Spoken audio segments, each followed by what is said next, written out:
Hi everyone, this is Grace, and today I'll be walking you through how I made this Thanksgiving dinner set. So let's go. Now, this is one of my newest classes. It is 10 different designs all in a circle. I always forget how many.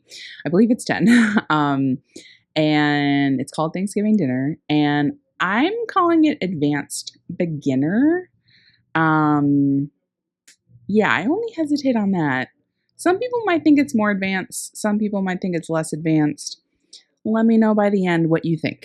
So, we're using a decent number of colors for this set, but I really simplified the consistencies as much as possible. So, in the case of white, we actually, what do we have? We have a thick flood, and then we have a thin flood.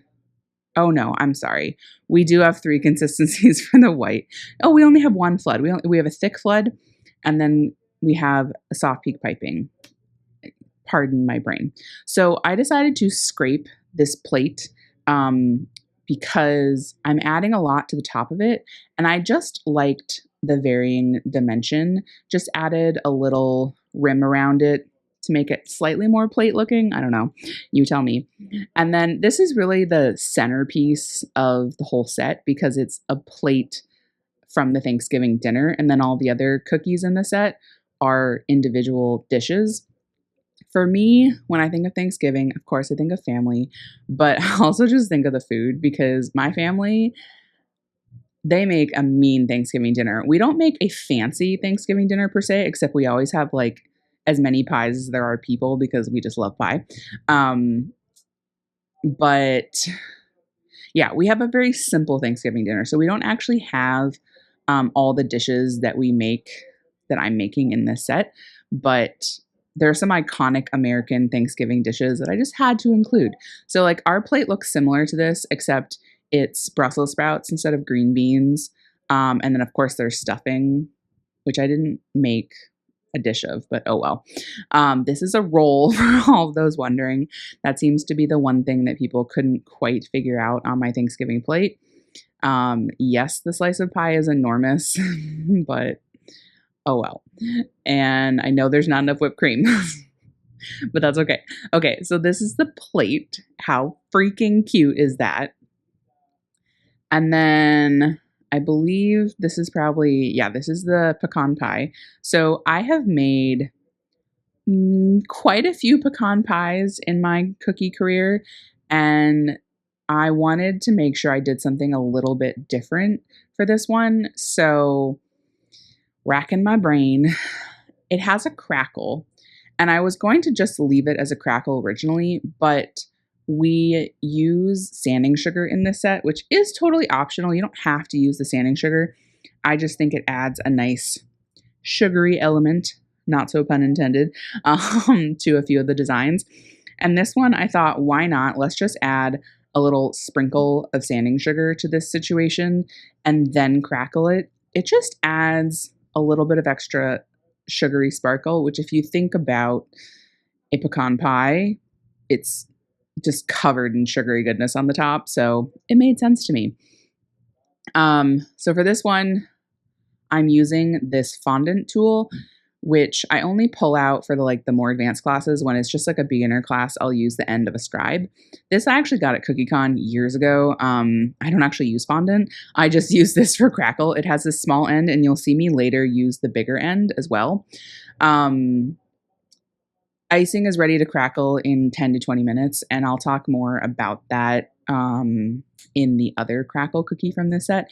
So I do let it dry just a bit more after crackling.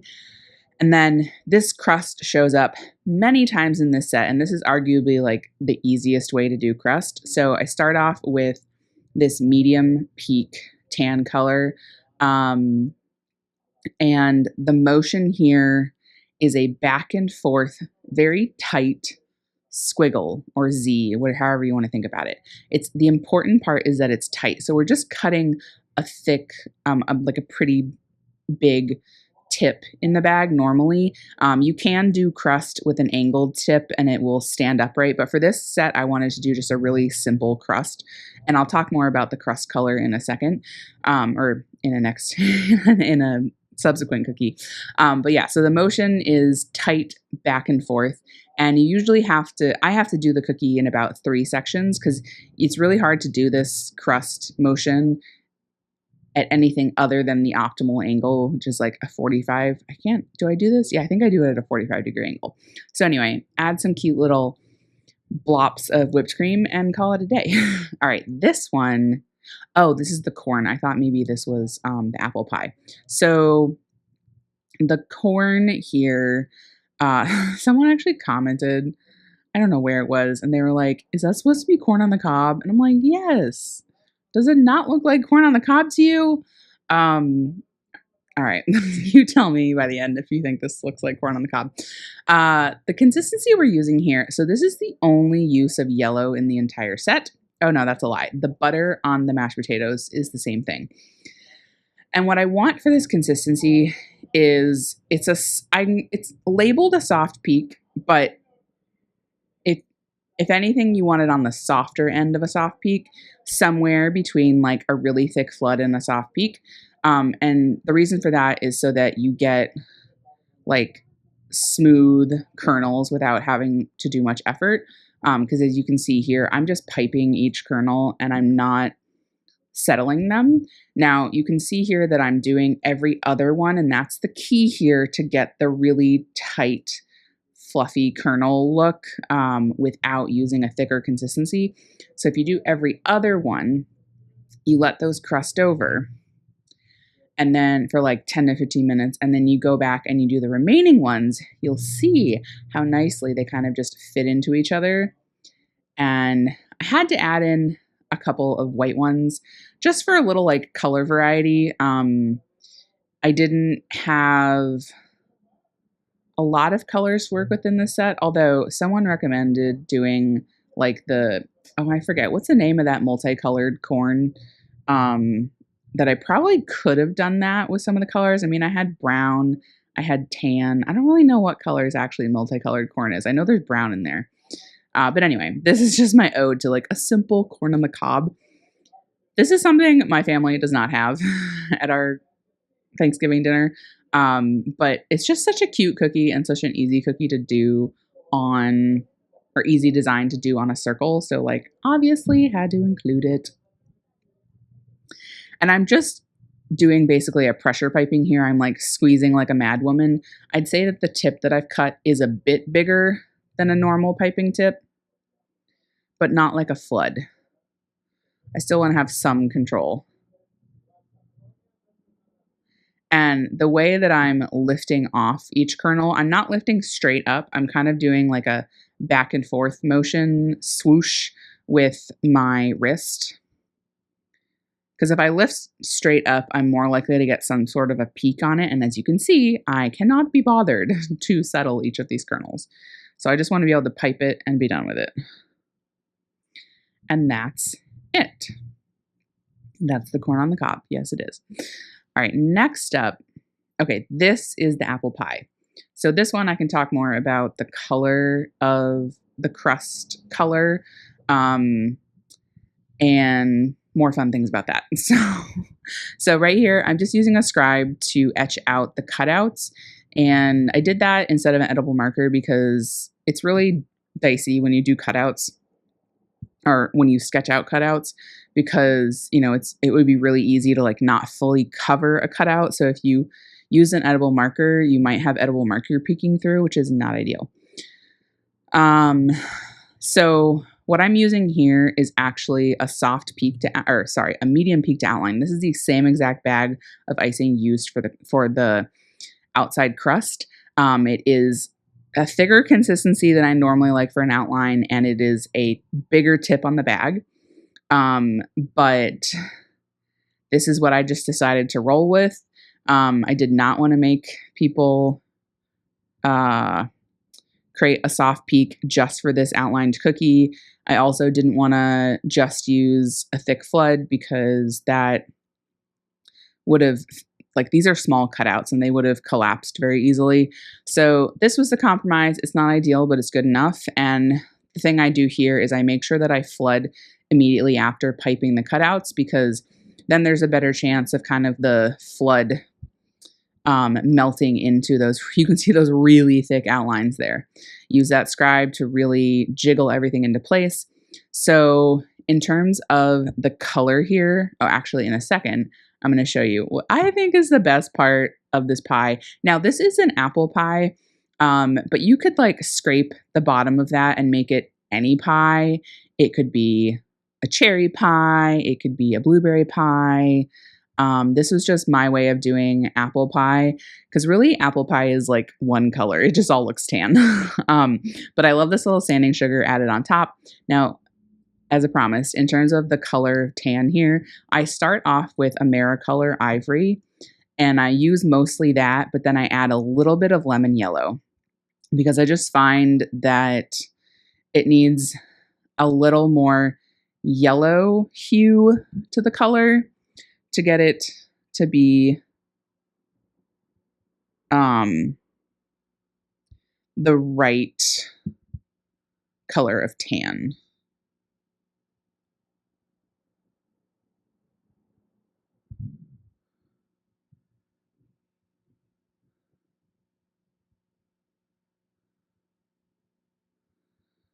Again, using that back and forth motion.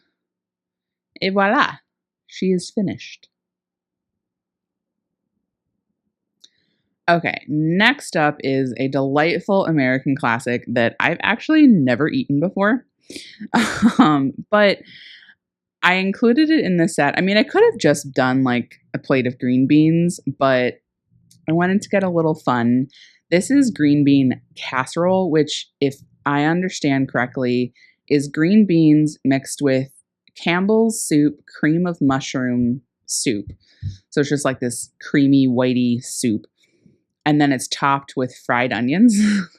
So this is my ode to the green bean casserole. I just scraped the bottom of it because I didn't want to have to pipe a bajillion green beans onto this whole cookie. So this just gives you the coverage of the green, the essence of the shape of the green beans. This is a medium peak here, and that tip of that bag is like flood size.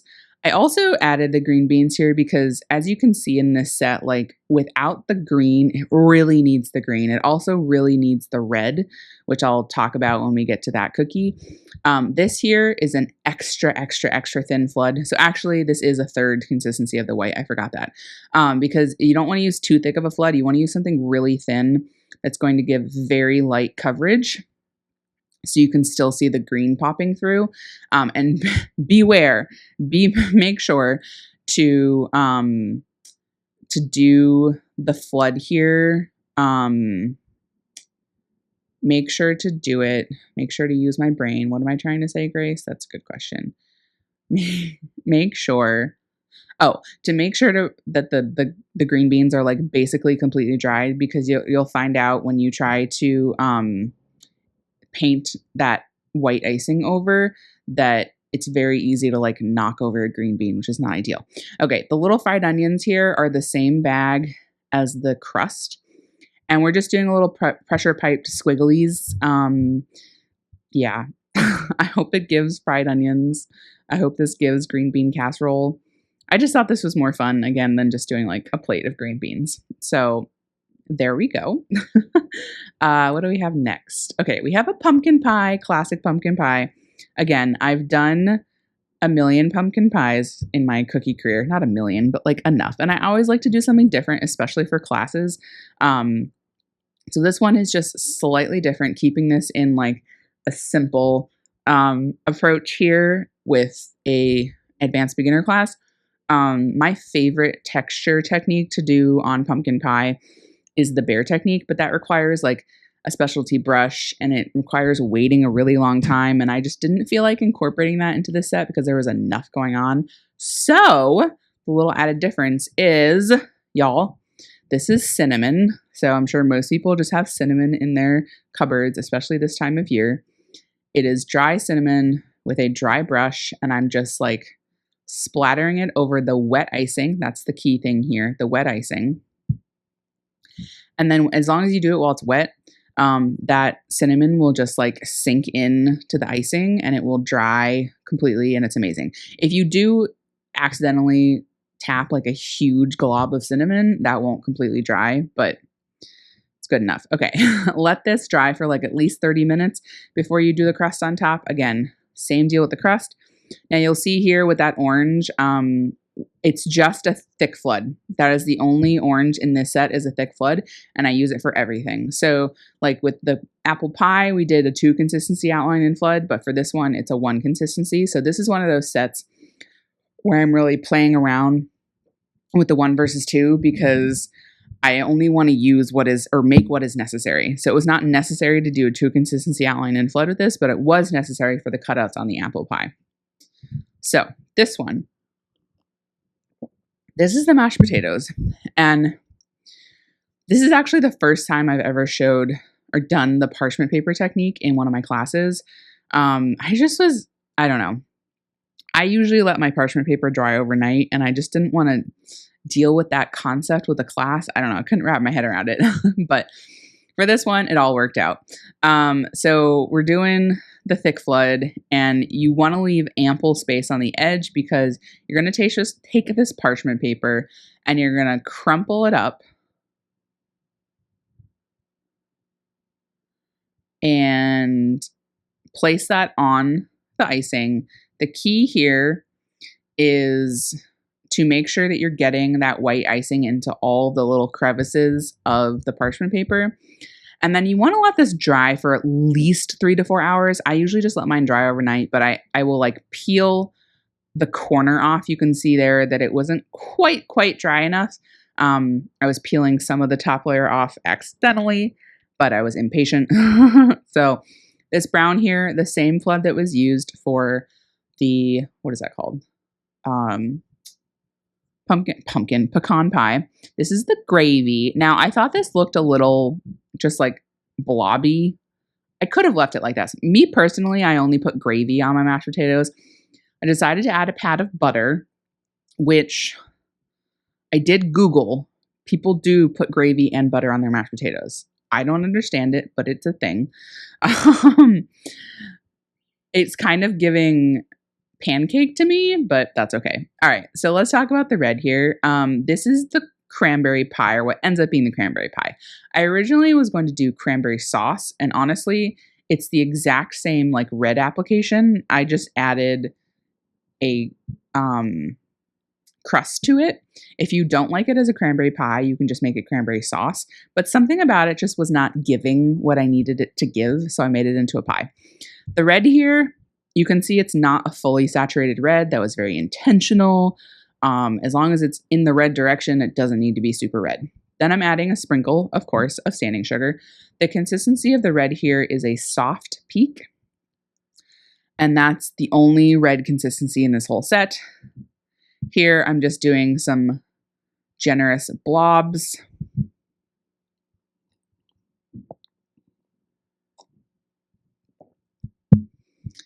And just, just like I did with the green beans, I'm just like making it look like there are some blobs. Like it doesn't need to be covered in the dots. And now here, see, this is what it looks like before I added the crust. And I was like, it's just not giving. I was going to take this out, but I was like, the set needs the red. It needs as much color variety from that tan as possible. So I had to add the red. In the in the Thanksgiving plate cookie, it is cranberry sauce, obviously a little blob of cranberry sauce. My sister has actually made an open-faced cranberry pie for my family before, so this is a thing, people. I didn't just like make this up. Go ahead, Google it. I did not add whipped cream because, I don't know, didn't seem like a whipped cream kind of pie. But maybe all pies are whipped cream pies. What is this? Oh, okay. So this is the rolls cookie, which, if I recall, this might actually be, is this the last cookie in the set? I don't know. It's possible. No, there's 2 more cookies. Okay, this is the second to last. So again, I'm using that medium peak tan with a thicker tip cut. Again, not ideal, but hashtag good enough. and I'm outlining all of these squares. So this is an ode to like Parker House rolls, but any rolls will do. My family always has sweet potato rolls by Stewart's. So good, just like with some salted butter. Room temperature salted butter, of course. So good. All right, for this one, this is actually the most time-consuming cookie of the entire set, I think. I think it takes longer than the plate. We're doing a generous squiggle to prevent craters. We're going in with our, I think it's a thick flood, although the class workbook says, I don't know if it's a thick flood or a thin flood, whatever. So we're going in and flooding all of the cutie patootie rolls.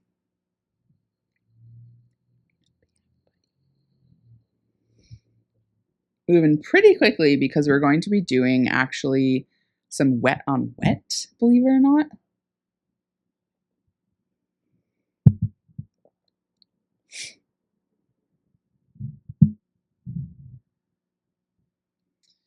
This is that same brown from all the other brown uses, just doing a little like W squiggle situation.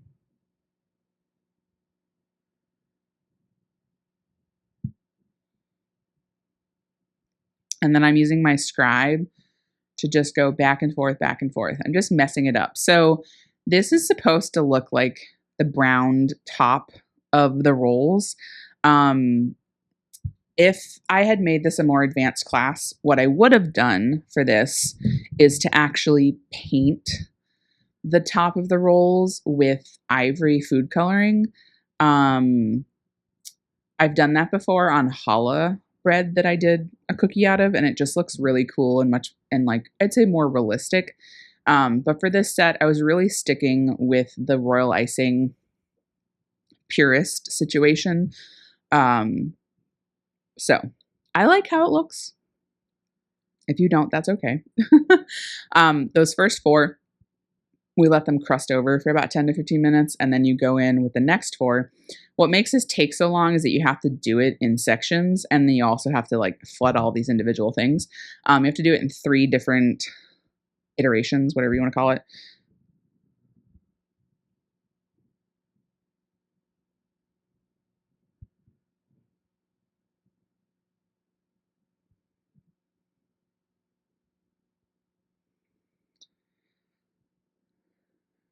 And then for the last one,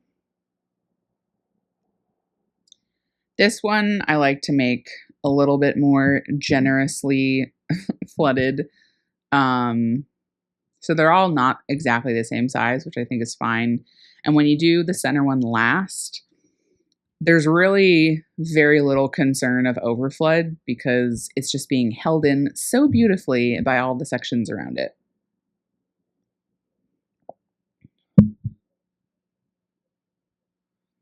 Okay, that's the rolls.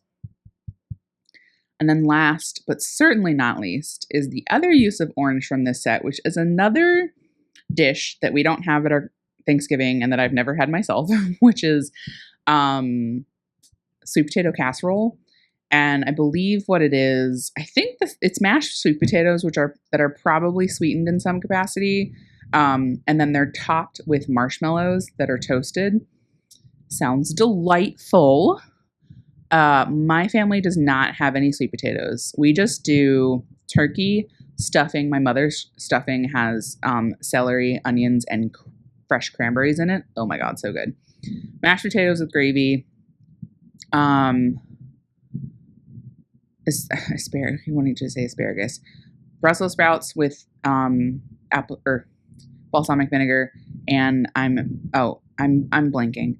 I don't know what I'm trying to say. I think that's it. I wanted to say though, you see that I'm using the larger end of this crackle device. I thought that just was a better choice. I don't know, for this design. The bigger the tool, the bigger the crackle. If that makes sense. Okay, let me just pause back to our Thanksgiving dinner. I think that's it. Oh, and rolls, of course. And then for dessert, Mother's apple pie is the best apple pie you will ever eat. And then I usually also beg for, well, no, we always have pumpkin, of course. I make, as a sidebar, a vegan crustless pumpkin pie that is delightful. And then I usually also beg for pecan pie because it's delicious. And my mother also makes a good pecan pie.